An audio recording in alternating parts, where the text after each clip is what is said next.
ẹ ṣé gan olóòtú tẹ́ ẹ gbà wá ní àlejò lórí ètò yín. Gbogbo ẹ̀yin ará lé èmi ọmọ yín náà ní Falila Vanilla aláṣẹ iléeṣẹ́ Onídìdé Industries. Níléeṣẹ́ wa ìdí ni àwa máa ń tà. À ń ta ìdí fún oríṣiríṣi obìnrin. A mọ̀ pé ìgbà míì ìdí obìnrin lè papò, ó lè ṣe pẹlẹbẹ tàbí kó ṣe láńkẹ́ tàbí kó tẹ́rẹ̀rẹ̀, kó má ṣù tàbí kó má ṣe pèpèpè tàbí kó má gàbàzíà. Gbogbo èèyàn dẹ̀ kọ́ ló ní owó láti lọ ṣe iṣẹ́ abẹ pé bí à ń fa ọ̀rá à ń kó sídìí. Àwọn tó ń ṣe àbá wọn jà torí wípé ara wọn náà ni ọ̀rá téèyàn kó ní kòtò kó sídìí ara wọn náà ni àbínú. Ṣùgbọ́n gbogbo èèyàn kan ló lẹ́mìí ẹ̀, ẹlòmíì ò tiẹ̀ ní owó. Ṣùgbọ́n kó lè rọrùn nílé iṣẹ́ Onídìdé tiwa ṣe wà níbí ìdí lóríṣiríṣi òun la ní. Àwọn ìdí náà ni mo fẹ́ fi hàn yín kí ó lè yé yín.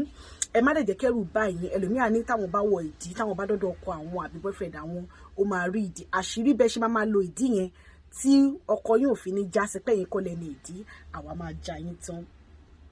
Ìdí eléyìí, òun leléyìí, a pè eléyìí ní jacuzzi bomb.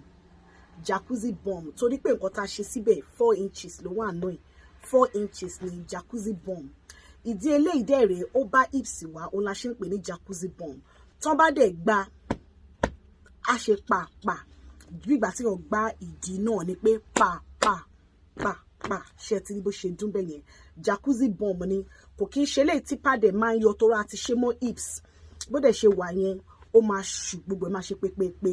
Àṣírí bẹ́ẹ̀ ṣe máa bọ́ tán ní mọ̀, a máa já yín tán. Òun rèé jacuzzi bomb. Eléyìí la pè ní Shakira hips don't lie torí pé hips nìkan ni ẹni tó bá ti ní ìdí àbí tí ò nílò òdì tó yẹ pé hips nìkan ló kàn fẹ́ kó yọ, òun ní Shakira la pè. I don't really know that you can dance like this, òun leléyìí, òun nìyí. Eléyìí la pè ní lálóńpé. Lálóńpé ó wà fáwọn size kólé, àwọn lẹ̀pa wa tó ṣe pé ìdí yẹn ò ṣe pépépé, wọ́n kàn fẹ́ kó rí bí tó ní chocomilo, pé wá gba chocomilo, chocomilo àbí bí buttermint. Òun nìyí, òun la pè ní lálóńpé. Eléyìí náà dẹ̀ dá, then ẹ lè detach ipẹ̀ tẹ́ bá fẹ́ fọ́. A pè eléyìí ní Beyonce. Beyonce rèé torí pé ó ní high waist ni. Tẹ́ bá ti wọ Beyonce lẹ́yìn tó bá fún yín nídìí, á tún kó ikùn, á kó gbogbo àṣẹ pépépé.